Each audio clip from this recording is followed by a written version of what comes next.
Bonjour et bienvenue dans l'almanach des Fées Célestes. Bonjour Joël, bonjour Christophe. Bonjour, bonjour tout le monde. Eh bien, merci beaucoup d'être là. Je suis ravi d'être avec vous et avec tous ceux qui nous écouteront en différé pour le bulletin astronomique de la période du 29 septembre au 7 octobre 2025, la deuxième phase de la quatrième lune d'été, nord, hiver, sud. Et oui, c'est encore une lune d'été qui est bien contraire, contraire à la saison d'été, parce que qu'est-ce qui fait froid? On analysera ça dans les Oui. commentaires astrologiques, hein, Christophe. J'espère que tu pourras être là. Le point de vue météo. Ouais. Bon, mais là, on va parler de la semaine du 29 octobre ou 30 octobre, puisque c'est du premier quartier. Donc, le 30 octobre à 1h53 à l'heure de la montre, sinon le 29 à 23h53 en temps universel, jusqu'au mardi 7 octobre, pleine lune à 5h47. Donc mardi 7 octobre, donc deuxième phase de la lunaison. La lune est gibbeuse croissante. Elle se lève dans l'après-midi, culmine au milieu de la nuit, enfin en première moitié de nuit, je veux dire, et se couche en deuxième moitié de nuit, ce qui fait qu'au premier quartier, elle culmine au début de la nuit, quand le soleil se couche au milieu de la nuit, et à la pleine lune, elle se lève quand le soleil se couche et se couche quand le soleil se lève, et entre-temps, elle culmine au milieu de la nuit. Donc ça va être la pleine lune des récoltes, car c'est la pleine lune la plus proche de l'équinoxe, et la pleine lune la plus proche de l'équinoxe s'appelle la pleine lune des récoltes. Généralement, c'est en septembre, de temps en temps, c'est en octobre. Et donc, c'est cette fois-ci, c'est en octobre, donc c'était pas produit depuis 2020. Et donc voilà, pleine lune des récoltes, on va voir un peu mieux comment on observera cette pleine lune dans la nuit du 6 au 7 octobre, donc du lundi 6 au mardi 7. Donc j'ai oublié de me présenter, Claire Henrion, animatrice et chroniqueuse astronomie, qui vous emmène de semaine en semaine, ou plus exactement, de phase lunaire en phase lunaire, vous amenez, vous préparez à voir ce que vous allez voir et savoir ce que vous ne verrez pas. Bon, c'est pour les nouveaux, parce que les anciens, ils connaissent déjà la chanson. Donc, merci à vous tous, les petits nouveaux qui vous abonnez. Merci, merci. Merci à tous ceux qui sont déjà abonnés et fidèles. Merci encore mille fois. Donc, pour vos pouces, vos likes, vos partages, enfin, tout ce qui peut aider à faire grossir et prendre un peu d'importance à cette chaîne, on essaie d'assurer la qualité du contenu. J'ai beaucoup de peine sur le contenant. J'aurais peut-être besoin d'aide pour formater les vidéos de manière plus, plus pro, quoi. Si quelqu'un a des compétences, qui n'hésite pas à m'en faire part. Je veux travailler avec quelqu'un qui comprenne un peu le travail que je fais. Et voilà, mais on pourra discuter des modalités. Donc, nous partons explorer ce qui se passe pendant cette phase de la lunaison. Donc, je partage mon écran et on va voir la fiche résumée de la période pour commencer. La voici, là, voilà. Donc, cette fiche résumée que vous pouvez télécharger et même imprimer pour l'avoir sous vos yeux toute la journée dans votre cuisine ou là où vous voulez, afin de suivre pas à pas la chronologie des événements célestes dans tous les référentiels. Voilà, j'ai mis des couleurs pour vous aider à identifier dans quel référentiel ça se passe. Donc en rose, vous avez les phénomènes dans le système solaire, de la Lune avec les planètes ou le Soleil. Bon, quand c'est en rose, c'est que c'est observable. Quand c'est en noir, c'est que ce n'est pas observable. Et en noir et en marron, en noir, c'est dans le plan écliptique, en marron, dans le plan équatorial.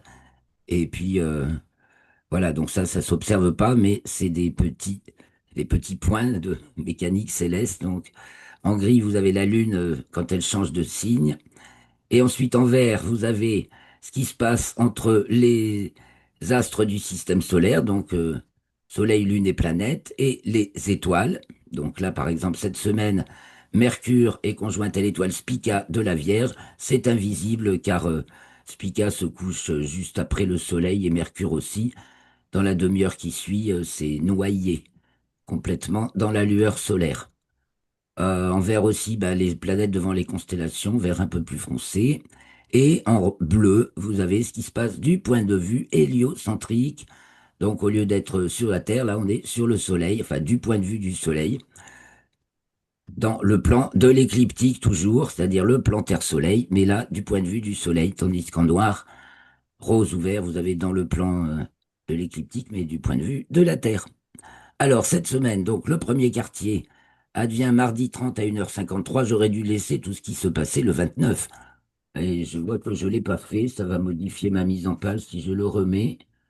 Et le 29, il se passait pas mal de choses. La Lune entrait dans le signe du Sagittaire à 5h58, atteint sa déclinaison minimale. Donc, jusqu'au 29, elle descend en déclinaison. J'ai l'impression que ça va avec le temps, hein. À partir de là, ça va remonter, peut-être un peu avant, j'espère. Elle entre dans le signe du Capricorne lundi 29 à 11h54. Nous avons aussi Uranus qui atteint sa latitude géocentrique minimale en géocentrique, donc c'est une micro-variation de quelques minutes sur généralement sur l'année, mais c'est des petites courbes qui montent comme ça. Et Saturne qui est en rétrograde depuis le 1er juillet, me semble-t-il bien, revient devant la constellation du Verseau alors qu'elle s'était aventurée devant celle des Poissons. Et donc à 1h53, c'est le premier quartier, le mardi 30. Premier quartier de Lune, 8e degré du signe du Capricorne pour la Lune et de la Balance pour le Soleil, puisque le Soleil est entré dans le signe de la Balance. Ben, c'est ça l'équinoxe. Le 22 septembre à chloup chloup, 20h18 depuis le 22 septembre. 18h19. Oui, Ouais, en temps universel et 20h18 ou 19, moi j'ai marqué 18, en temps à l'heure de la montre. Voilà, donc nous sommes dans la saison d'automne, mais encore une lunaison d'été, car la nouvelle lune a eu lieu le 21 septembre, donc la veille de l'équinoxe. Alors, 4 lunes d'été. Drôle d'été, on verra ça après. Donc, ce mardi 30 septembre, dernier jour du mois de septembre, hein, qui n'a que 30 jours, nous avons. Alors, on va faire la lune d'abord. La lune entre dans le signe du Verseau mercredi 1er octobre à 21h51 et elle est conjointe à Pluton qui se trouve dans le 2e degré du signe du Verseau le à 0h28 jeudi 2 0h28 à notre montre bien sûr. Donc bien sûr on ne voit pas Pluton mais en voyant la lune dans la nuit du 1 au 2 donc le 1er octobre au soir on devine où se trouve Pluton. Sauf que comme la lune éclaire trop, les étoiles, on les voit pas. Donc c'est devant la constellation du Capricorne, entre Sagittaire et Capricorne. Les étoiles ne sont pas très brillantes dans ce secteur. Alors, la Lune était donc à sa déclinaison minimale le 29. Elle remonte donc depuis en déclinaison et rentre dans les limites zodiacales sud jeudi 2 à 1h25 parce que bien entendu, elle était hors limite zodiacale depuis. Là, je suis allé un peu loin. ouais, je l'ai, mais je sais pas. Oui, oui, je l'ai aussi. Une, un, c'est le. Bon, c'est pas. Vous le retrouverez dans la semaine dernière, 23, 24, 25. Le 26 septembre, depuis le 26 septembre, 11h37. Donc, elle est hors limite zodiacale sud jusqu'au jeudi 2 octobre, 1h25. Et donc, elle atteint sa déclinaison minimale le 29 septembre. Donc, elle remonte en déclinaison toute la semaine. Elle remonte aussi en latitude, voilà. Elle entre dans le signe des Poissons samedi 4 à 4h07 et elle passe à son nœud ascendant samedi 4 octobre à 11h19, 19e degré du signe des Poissons. Donc l'axe des nœuds lunaires, 19e Poisson Vierge, il est rétrograde. Il est en Poisson Vierge depuis le début 2025. Et lundi 6, on passe dimanche 5, lundi 6 à 2h29, elle est conjointe à Saturne, donc avoir remarqué dans nuit du 5 au 6. Saturne qui vient de passer à l'opposition du Soleil, donc qui est présente toute la nuit. Maintenant, dès le début de la nuit, Saturne est levée. Elle se lève maintenant avant le coucher du Soleil et elle monte dans le ciel tout le début de la nuit. Elle est très bien visible. Et à ses côtés, Neptune, donc spectacle, bien sûr Neptune on la voit pas, spectacle Lune-Saturne dans le ciel dans la nuit du 5 au 6 septembre, la, la Lune se trouvant au-dessus, donc au nord de Saturne. Donc la Lune passe en déclinaison nord, lundi 6 à 3h26, et elle est conjointe à Neptune, lundi 6 à 7h28. Ce qui est intéressant à remarquer, c'est qu'elle conjointe à Saturne, c'est dans le 28e degré du signe des Poissons, et conjointe à Neptune, eh bien, c'est dans le premier degré du signe du Bélier, puisque lundi 6 à 6h47, la Lune entre dans le signe du Bélier, et que Neptune s'y trouve dans le premier degré rétrograde. Elle va revenir dans le signe des Poissons le 15 novembre, me semble-t-il, si ce n'est plus tôt. C'est peut-être Saturne qui reprend son mouvement direct le 15 novembre, je mélange. Enfin, c'est dans ces eaux-là, fin octobre-novembre. Et donc, c'est la pleine lune à 5h47, alors que juste avant, lundi 6, donc 5h47, mardi 7 octobre, pleine lune, donc pleine lune observée dans la nuit du 6 au 7 octobre. Et le 6 à 18h40, Mercure entre dans le signe du Scorpion, en géocentrique, elle s'y trouve jusqu'au 29 octobre. Alors, que se passe-t-il d'autre? En héliocentrique, Mercure passe à son descendant, donc en latitude sud. Bon, ben, ça, en géocentrique aussi, du coup, elle passe en latitude sud. Et ça fait que Mercure, qui est du soir en ce moment, n'est pas observable. Voilà, bien qu'elle soit conjointe à Spica jeudi 2. Voilà, on peut plus voir ni l'étoile, ni la planète. Le Soleil se trouvera bientôt devant Spica. Bon, Mercure continue son chemin, mais il va pas être visible. Je reviens en héliocentrique. Donc, Mercure est conjointe à Mars dans le 24e degré du signe du Scorpion, jeudi 2 à 0h28. Et je finis avec Mercure en héliocentrique. Elle entre dans le signe du Sagittaire samedi 4 à 4h17. Elle sera bientôt à son aphélie. Donc, c'est les signes Sagittaire Capricorne où elle passe assez longtemps, 6 jours. Au lieu de 3 quand elle est en Gémeaux, Cancer, elle va très vite. Et là, elle va beaucoup moins vite parce que l'orbite de Mercure est relativement excentrique, ce qui fait que quand elle est près du périhélie, le périhélie est vraiment plus près que l'aphélie du Soleil. Et donc, plus c'est au périhélie, plus ça approche du périhélie, plus ça va vite, et plus ça va vers l'aphélie, plus ça ralentit. Donc pour Mercure, c'est 3 jours quand elle est près du périhélie, qui reste dans un signe, et 6 jours quand elle est proche de son aphélie, en héliocentrique. Voilà, voilà, voilà, voilà. Donc, les autres planètes, Neptune atteint sa latitude minimale. Voilà, c'est ce même type de petite variation, toute petite, hein. Globalement, je crois qu'elle descend, Neptune, mais elle descend, elle remonte un peu, elle descend, elle remonte un peu, en géocentrique, alors qu'en héliocentrique, bien sûr, c'est régulier. Donc, mercredi 1er, 18h43. Mercure, latitude minimale. Ensuite, nous avons Vénus en héliocentrique qui atteint son périhélie, donc au plus près du Soleil. Mais Vénus, elle a une orbite très peu excentrique, c'est la plus ronde. Et non, c'est Neptune la plus ronde. Neptune et Vénus sont les orbites les plus rondes, donc les moins excentriques. Ben, dans moi, il y a aussi un périhélion aphélie quand même. Et donc, c'est toujours au plus près du Soleil. Et pour Vénus, c'est toujours à 0,728 unités astronomiques, donc à peu près 3/4 de la distance Terre-Soleil. Nous avons donc Mercure conjoint Spica en géocentrique. Ensuite, en héliocentrique, Mercure dans le signe du Sagittaire, on l'a dit. En géocentrique, Mars arrive devant la constellation de la Balance. Mars était devant la Vierge. Elle a d'ailleurs été conjointe à Spica il n'y a pas très longtemps, c'était la semaine dernière, observable très très très difficilement. Et voilà, et maintenant elle est devant la Balance jusqu'au 3 novembre, et bien, elle devient de plus en plus difficile et quasiment impossible à le remarquer dans les lueurs du crépuscule très très bas sur l'horizon et un petit point très peu brillant. Donc, on oublie. Et ben voilà, j'ai fait le tour. Vous pourrez toujours vous reporter à cette fiche. On avance, on avance. Donc, les planètes, comme j'ai dit, Mercure et Mars qui sont du soir, Mercure totalement invisible et Mars très, très, très difficilement visible. Ensuite, par contre, c'est la fête avec Neptune et Saturne qui sont à l'opposition du Soleil.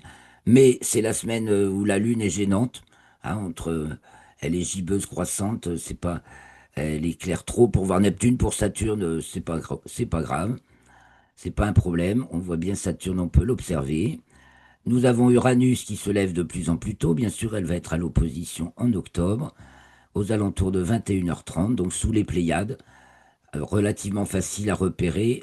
Avec des jumelles, ça suffit. Là, en théorie, magnitude 5,7, c'est à l'œil nu, dans un excellent ciel. D'ailleurs, c'est plus 5,7, c'est 5,6, parce qu'elle se rapproche. Donc, elle est brille davantage.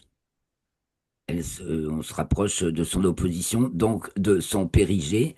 Et donc, son éclat augmente légèrement. Mais il faut des jumelles quand même, au moins. Et puis nous avons la rutilante Jupiter qui se lève de plus en plus tôt, donc aux alentours de 1h05, et de plus en plus tard dans la nuit, Vénus devant la constellation du Lion, immanquable, mais qui se lève maintenant aux alentours de 6h moins le quart du matin. Voilà. Bon, les lunes de Jupiter avec des phénomènes mutuels, enfin des phénomènes observables et des ombres et des transits simultanés de Io et de Ganymède. Tout ça est précisé dans l'article, vous pouvez retrouver aussi ici. Et puis il y a Saturne aussi, qui pour les observateurs expérimentés permet d'observer les fémus, c'est-à-dire les phénomènes mutuels de ces satellites, quand ces satellites, ces lunes s'occultent mutuellement, par exemple. D'autres, alors les étoiles filantes, ben, il y en a de diverses sources, des Piscides, des Sextantides de jour, les Camélopardalides, c'est-à-dire celles qui sortent de la constellation de la Girafe. Ça ne dure que 2 jours, hein, du 4 au 6 octobre, mais il peut y en avoir un certain nombre. Il y a les Taurides Sud qui, elles, durent longtemps, du 8 septembre au 20 novembre. Et nous avons cette semaine les Orionides, c'est cette semaine. Non, c'est jusqu'au 7 novembre, pardon. Maximum le 21 octobre. Et les draconides, voilà, c'est que cette semaine, les draconides. Maximum 8 octobre, c'est le mercredi 8 octobre. Donc, en fait, à cheval sur cette période et la suivante. Les positions héliocentriques, vues de dessus, la présente et la précédente, et vues par la tranche sur les échelles. Et puis, ben, encore savoir que la distance moyenne au Soleil, de la Terre au Soleil, on y est le 5 octobre, le 3 avril et le 5 octobre. Donc là, en ce moment, on était à l'aphélie au mois de juillet, donc au plus loin du Soleil, et on se rapproche du périhélie qui a lieu au mois de janvier, au plus près du Soleil, et on passe à la distance moyenne, donc ce qui correspond à une unité astronomique, donc le 5 octobre. 500, c'est marqué en haut là. Vous l'avez ici. Euh, Unité astronomique, UA. 149 597 870 kilomètres. C'est donc à peu près 150 millions de kilomètres, ce qui fait à peu près 8 minutes lumière, c'est-à-dire à la vitesse de la lumière. 300 000 kilomètres à la seconde. Voilà, 6 octobre, début de la 2303e rotation synodique du Soleil, donc on observe depuis Carrington au 19e siècle. Le Soleil n'ayant pas une rotation sur lui-même euh, en un temps uniforme comme la Terre, enfin relativement uniforme, 23h56 minutes, mais étant beaucoup plus fluide puisque sa rotation à l'équateur est beaucoup plus rapide que celle au pôle. Donc 25 jours à l'équateur, 31 au pôle. Quoique au pôle même, il n'y a rien qui tourne, hein, même pour le Soleil. Donc nous voici maintenant sur Stellarium. Et le 29, on est donc non, lundi 29 septembre, et on va voir le soleil qui se couche. Et bien maintenant, le soleil se couche à gauche de l'ouest, c'est-à-dire un peu plus près du sud, puisque nous avons passé l'équinoxe et chaque jour, jusqu'au solstice de décembre, il va se coucher de plus en plus vers le sud-ouest, à 45 degrés de latitude terrestre nord.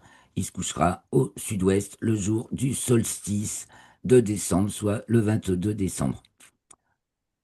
Alors la nuit tombe, voilà, le soleil descend sous l'horizon. Alors si on a beaucoup beaucoup de chance au sud-ouest, on va voir Antares du Scorpion qui disparaît déjà. Mars ici, voilà. Ouest-sud-ouest, voilà où se trouve Mars. On peut chercher où se trouve Mercure. Non, oui, j'enlève le. Je cherche Mercure. Vous voyez, Mercure est déjà couché. Donc je remets Mars, qui est très difficile à voir et qui est tout près de l'étoile Spica, mais qu'on ne voit plus. Voilà, je mets les constellations. C'est Mercure qui est près de Spica, mais c'est plus visible donc. Et donc on va laisser la nuit continuer. Et on va remarquer qu'en début de nuit, ben voilà, c'est le premier quartier, le 29, dans la nuit du 29 au 30. Donc en début de nuit, la Lune est à sa culmination. Elle culmine assez bas, même très bas, puisqu'elle est devant le Sagittaire. Elle est encore hors limite zodiacale sud. Donc ici, Antares du Scorpion qui va se coucher. Notre Lune est devant la constellation du Sagittaire. Et on va attendre un petit, on va passer 1 heure. Voilà, elle va se coucher de bonne heure. En début de nuit, donc là il est 21 heures. La nuit tombe de plus en plus tôt, hein. Le soleil se couche maintenant avant 20 heures. Ça, les jours diminuent sérieusement, mais nous ne passerons à l'heure d'hiver que le week-end, le dernier week-end d'octobre, hein. Même s'il nous semble qu'il fait très sombre, l'heure d'hiver depuis l'instauration de l'heure d'été, ça a été en 1976, mais jusqu'en 80 ou 90 13, 14 ou 15, c'était jusqu'au dernier week-end de septembre. Et depuis 80, il me semble que c'est début des années 90, c'est passé à dernier week-end d'octobre. Et voilà un des trucs qui a été instauré en douce, hein, mais qui était déjà de l'ordre, ça avait déjà été imposé du temps de l'occupation allemande. Et on s'est remis à ce régime en se rajoutant 2 heures d'avance, soi-disant au nom d'une unification européenne complètement débile et qui par contre perturbe les organismes, toutes les physiologies, hein, animales et humaines. Ça perturbe. Donc, quand on s'occupe des enfants ou des animaux, on se rend bien compte à quel point ça perturbe. Et bon, ben là, quand on passe à l'heure d'hiver, on récupère l'heure qu'on nous a volée au printemps. Après, on se cale de toute façon sur le jour et la nuit. Donc, il est juste midi à 14 heures, quoi. Il faut juste s'habituer. Mais on s'est très très très bien habitué, comme on s'est très très très très bien habitué à tout le reste qui est arrivé après. C'était déjà une première étape. Il serait bon de réfléchir à l'intelligence ou pas de ce genre de formule qui est juste, qui nous décale par rapport à la nature. Bon, alors, ceci dit, c'est la nuit, on regarde pas sa montre, facile, et je peux vous recommander, ah oui, ça vaut le coup, l'horloge naturelle de Sylvain Biquette, il s'appelle, dont je fais. Il y a le lien dans l'article, en bas de l'article dont je mets le lien en ligne, dans la description de la vidéo, il y a un lien vers l'horloge naturelle de Sylvain Biquette, qui est très très simple à visualiser. On voit tout de suite, et puis c'est localisé de suite pour là où vous voulez. On voit tout de suite à quelle phase du jour ou de la nuit on en est. Ça intéressera beaucoup les gens qui s'intéressent aux maisons astrologiques. C'est visuel, complètement visuel. C'est une petite appli géniale, gratuite et très qui aide beaucoup à comprendre ces choses. Donc je vous recommande l'horloge naturelle de Sylvain Biquette. Donc nous sommes le 29 septembre à 21h09. Donc on va voir ce qui culmine en début de nuit. Donc on a le Capricorne qui arrive à sa culmination, le Sagittaire qui va se coucher. Au-dessus du Capricorne, nous avons Altaïr de l'Aigle, hein. Faites Altaïr de l'Aigle, si vous descendez, vous trouvez les 2 étoiles qui font la tête du Capricorne, d'Abi. Algédi, le petit, ça veut dire, et Dabi. Et donc Altaïr de l'Aigle, donc le grand triangle de l'été, juste au-dessus, là, Vega, Deneb et Altaïr, qui culmine en début de nuit et qui donc va sur le couchant dès le début de la nuit. Et si on se tourne vers le sud-est, ben, on voit Saturne qui est déjà bien levé. Saturne qui est devant les poissons, mais qui revient devant le Verseau, voilà, au cours de la semaine. Là, j'affiche les limites des constellations. Et près de Saturne, nous avons Neptune. Donc, je grossis, je grossis. On va trouver Neptune. Alors, évidemment, bah, en tout début de période, on peut, les jours, 2, 3 jours après le premier quartier, 3, 4 jours peut-être, c'est bon le ciel encore, même pour Neptune, parce que la Lune va se coucher très vite. Donc, vous voyez Neptune par rapport à Saturne. Voilà, on peut avoir cette étoile là comme repérage. Et Neptune se déplace lentement. L'étoile est un peu plus brillante que Neptune, qui est de magnitude 7, 8. Donc là, forcément, il faut un instrument.